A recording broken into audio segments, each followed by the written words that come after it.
Well, almost 50 years after his death, the nation paused today to honor civil rights leader Martin Luther King Jr. His dream was to bring people from all over together to prosper despite racial tensions. But are we closer to living Dr. King's dream? Reporter Sean Franklin asked UT's first black student ever admitted to get his take. Sean.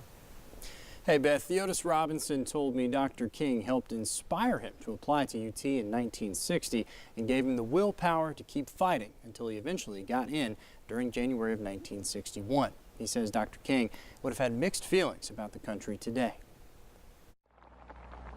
So even though we face the difficulties of today and tomorrow, it's immeasurable in terms of the value that he brought to America. Dr. Martin Luther King had a dream. He was very inspirational. He wanted to live not just while he was sleeping, but while he was awake, too. King lifted the burden of trying to maintain an unjust system in this country from the shoulders of white people. Theodis Robinson helped realize that dream of breaking racial divides.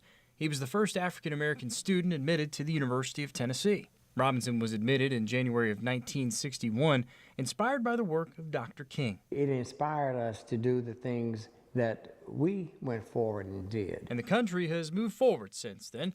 But how far has it come? Are we closer or are we farther from Dr. King's dream? We're both closer to it. So many things have changed in this country. Robinson used the example of hospitals in the early 1960s in Knoxville.